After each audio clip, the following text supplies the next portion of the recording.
Good morning, student.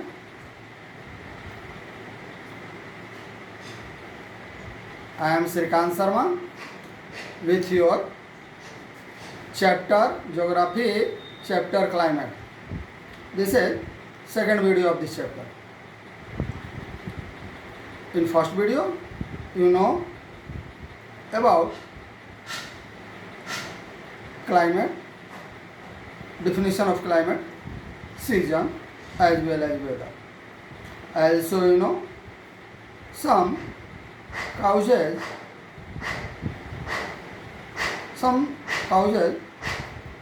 as example, house in Rajasthan have thick wall, flat roof, etc. But student, today's topic is climate control and factor affecting India's climate. First topic, climate control. Student,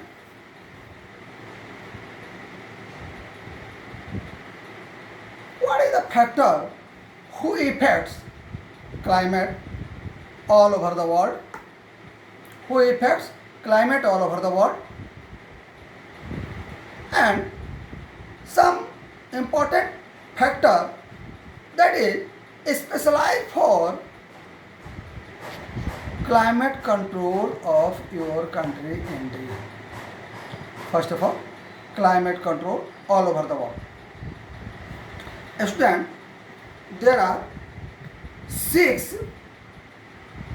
factors who affects all over country, all over world. That is first, latitude, second, altitude, third, pressure and wind system, fourth, distance from the sea, fifth, ocean current, and sixth, relief feature.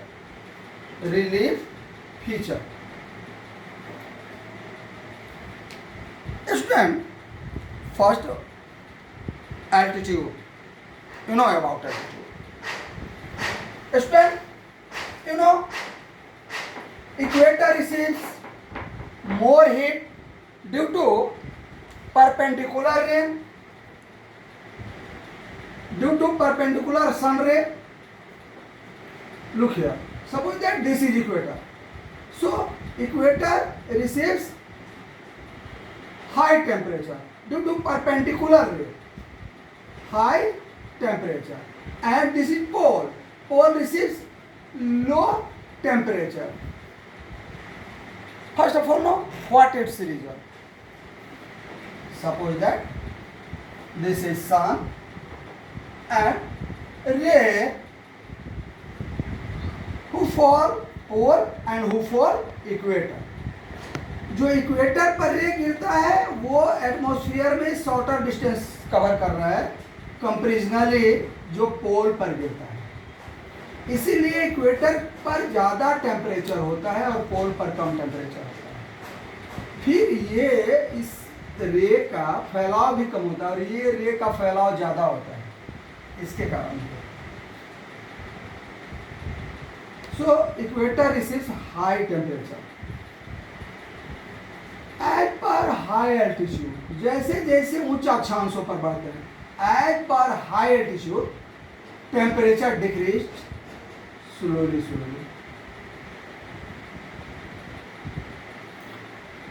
0 degree equator पे अगर temperature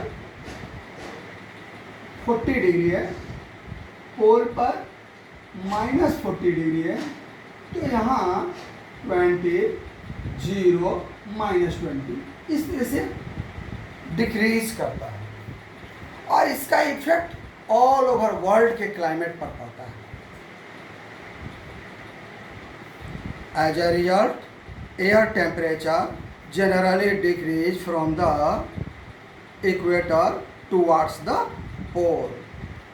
As one goes from the surface of the earth to higher altitude. Second topic is altitude. सन से जो direct रे आती है उससे atmosphere उतना जल्दी गर्म नहीं होता जितना अर्थ रिफ्लेक्ट होकर के जो हीट एटमॉस्फेयर को मिलता है उससे होता है. So atmosphere who connects with earth become hot easily and quick, and as well as altitude increase, temperature decrease. जैसे जैसे ऊंचाई पर जाते हैं तापमान में कमी होती जाती है. So higher we go cooler we find. जैसे जैसे ऊंचाई पर जाएंगे टेम्परेचर डिक्रीज करता है. This is cause of most of peaks of Himalaya covered by snow. यही कारण है कि हिमालय की अधिकतर जो चोटियां हैं वो बर्फ से ढकी हैं. बिकॉज हाई एल्टीट्यूड पर टेम्परेचर, एल्टीट्यूड मीन्स ऊंचाई, third pressure and wind system. Look here. Student,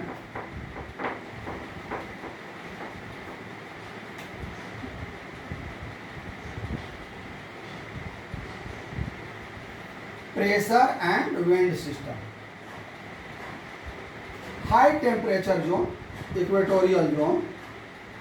This is high temperature zone, equatorial zone. So high temperature means low pressure. यहाँ टेम्परेचर अधिक होता है, हवा गर्म हो जाती है, ऊपर उठ जाती है, इसलिए प्रेशर कम हो जाता है. Pole high pressure means low temperature. यहाँ पर हाई प्रेशर होता है ना. यहाँ पर भी हाई प्रेशर होता है.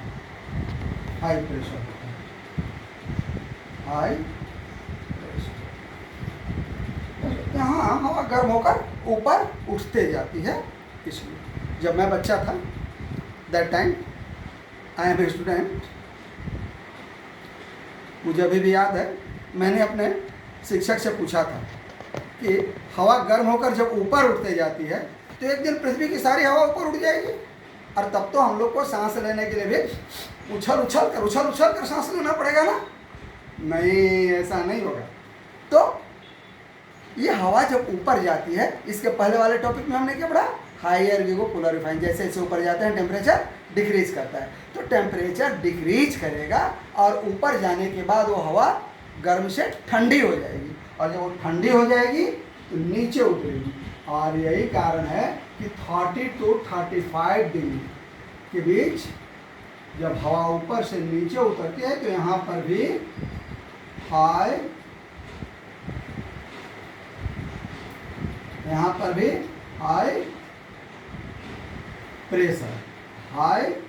प्रेशर बनता है.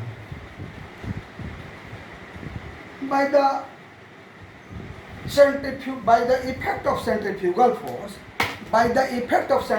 force, केंद्राभिसारी बल के कारण पृथ्वी के गोल गोल घूमने की, सीधी सी बात, by the effect of centrifugal force, the wind through outside near 60 to 65 degree Celsius latitude, 60 से 65 डिग्री अक्षांशों के बीच पृथ्वी के गोल घूमने के कारण हवाओं के बाहर की ओर थोड़ा सा दबाव बढ़ता है, इसलिए यहाँ पर भी लो प्रेशर बेल्ट डेवलप करता है.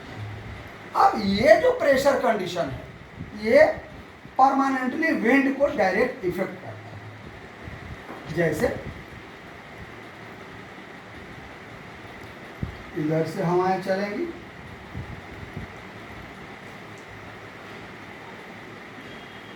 यहाँ हवा इधर से चलेगी,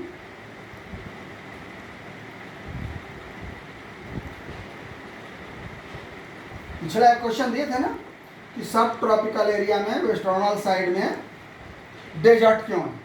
ये ईस्टर्नली विंड है, तो ईस्टर्नली विंड ईस्ट एरिया में ज़्यादा रेन कराएगा और जैसे जैसे वेस्ट जाते हैं rain amount of rain decrease करता है। इसका भी डायरेक्ट इफेक्ट पड़ता है परमानेंटल विंड सिस्टम और ये pressure system, high pressure, low pressure, high pressure, low pressure, high pressure,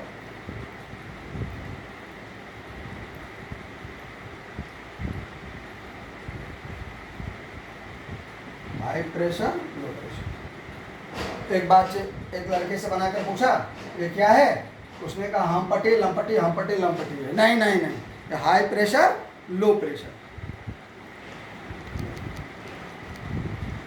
next topic, next point, distance from the सी।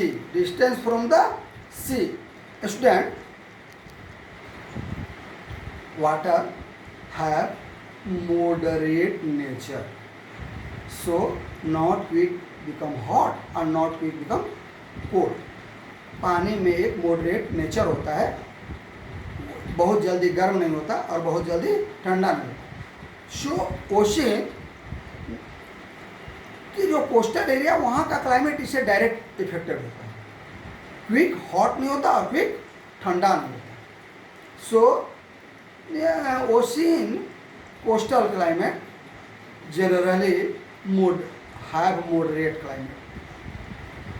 समुद्र के किनारे की जलवायु मध्यम जलवायु होती है, बहुत ज़्यादा गर्मी भी नहीं, बहुत ज़्यादा ठंडा भी नहीं। This is also direct effects of climatic condition. So in winter or summer, Kanyakumari, Thiruvananthapuram, Kanyakumari, Thiruvananthapuram have temperature 20 to 25 degrees Celsius, but Thar desert in summer, so time to time temperature increase up to 50 degrees Celsius, and in winter Dras, Ladakh temperature decreased up to -40 degrees Celsius. Next, ocean current. Ocean current also affects climate of any place. Climate of any place. Because the nature of ocean current is hot or cool. If in coastal region hot current prevail, then temperature also become hot. अगर समुद्र के तट पर गर्म जलधारा चल रही है ना, तो वहाँ की तापमान को गर्म कर देता है। As a example, Gulf Stream नाम की एक जलधारा ईस्टर्नल नॉर्थ अमेरिकन कोस्ट पर चलती है। सो नॉर्थम्बरलैंड, डरहम, सो वहाँ का बोस्टन में, फिलाडेल्फिया में, बाल्टीमोर, कटरबरी, वाशिंगटन, ये समुद्र में बर्फ जम जाना चाहिए था, लेकिन यहाँ गर्म जलधारा गल्फ स्ट्रीम के कारण बर्फ नहीं जमता और ये बंदरगाह अमेरिका को एक विकसित देश बना देते हैं। Climatic condition. Next, relief feature, धरातल की बनावट, plain region, plateau region and mountainous, Sandy land and alluvial land. The nature of land also affects climate. Desert become hot easily and become cool also easily. So in summer, day temperature increase up to 50 degree in Thar desert, Rajasthan, but night temperature decrease up to 20 degree, 25 degree. दिन में 50 degree, रात में 20 degree. तो इस तरह से तापमान का उतरना चढ़ना धरातल की बनावट के कारण होता है। ये सिर्फ हम वर्ल्ड की बात की। अब इंडिया की बात।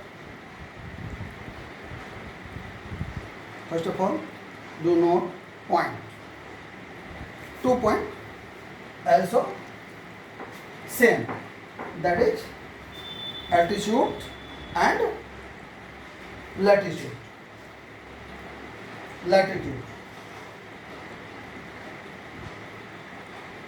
And altitude.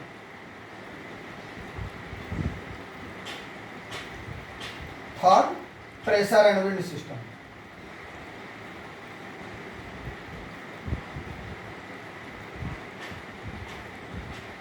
And wind system.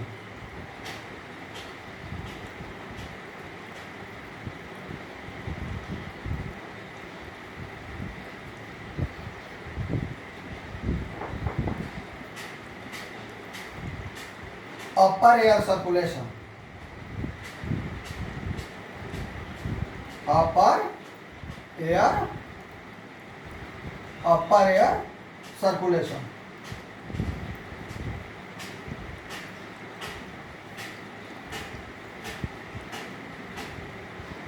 Upper air circulation. Westernal cyclone.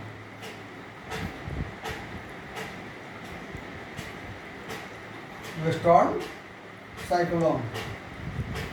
Once again, western cyclone.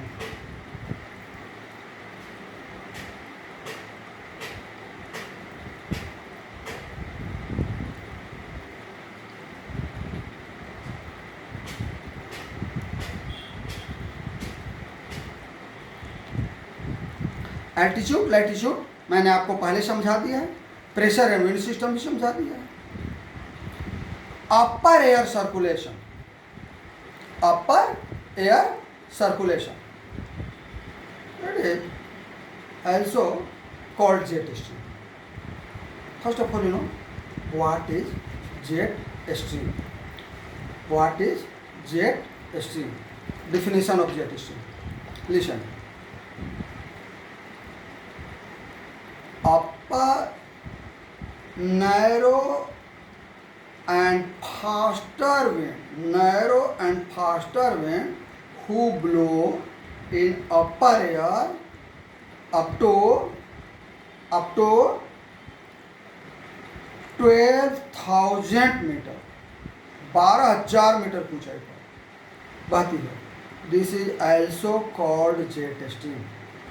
These are a narrow belt of high altitude above 12,000 meter and wind blow fastly. इस विंड में जो plane उड़ते हैं ना, इसका फायदा लेकर, वे भी जेट प्लेन कहलाते हैं. हम इस तरह के जेट स्ट्रीम की बात. स्टूडेंट, एक जेट स्ट्रीम इंडिया के नॉर्थ में चलता है, लेकिन विंटर की सीजन में जरा और नीचे आ जाता है और यहाँ वो पंजाब हरियाणा होते बिहार तक आता है. Effect of this type of jet stream, the north India become full of fog specially in winter. मेरा उत्तर भारत पूरा कोहरा कुहासा से ढक जाता है जाड़े में. एक जेट स्ट्रीम का ही इफेक्ट है. एक जेट स्ट्रीम यहाँ मेडिटेरियन सी के cyclone, jet stream, easterly jet stream turns cyclone specially in Andaman Sea cyclone towards India and the deltaic region of Mahanadi, Godavari, Krishna and Kaveri region highly influenced by this type of jet stream. Student, Coriolis force. Coriolis force. First of all, you know what is Coriolis force. First of all, you know what is Coriolis force. Student, an apparent force caused by the earth's rotation. An apparent force caused by the earth's rotation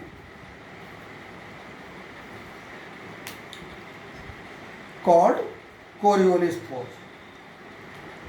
The Coriolis force is responsible for deflecting wing towards the right in north hemisphere and towards the left in south hemisphere. जरा इसको ध्यान से देखो, north hemisphere में और south hemisphere में ये अलग अलग नेचर दिखाता है। पृथ्वी के गोल गोल घूमने के कारण ये नॉर्थ हेमिस्फीयर का विंड इधर से अगर जा रहा है ना नॉर्थ हेमिस्फीयर में, तो ये राइट मुड़ जाएगा इधर, और अगर ये इस साइड डायरेक्शन में हो तो ये इधर मुड़ जाएगा। इसी तरह से ये साउथ पोल के तरफ अगर ये इधर जाना हो तो ये लेफ्ट साइड में मुड़ेगा, अर्थात इस साइड में मुड़ेगा। इसका लेफ्ट इधर पड़ा ना, और अगर ये इधर जाना है तो ये इस साइड में मुड़ेगा। यानी north hemispherical wind moves towards right hand side and left, and southern hemispherical wind moves towards left. In next video you will know about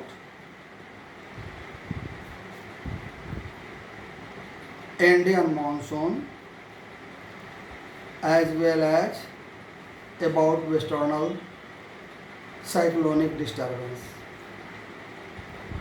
So I want to give you some suggestion. You prepare your note copy and submit. Do submit. आप लोग अपना note copy बनाओ और उसे भी जमा किया करो। हाँ, कुछ बच्चे दिखा रहे हैं, कुछ बच्चे आंसर सुना भी सुनने वाले में परेशानी हो रही है, इसलिए आगे से सुनाने का काम हम जब इधर से कॉल करेंगे तो आप सुनाएंगे। ठीक है, थैंक यू।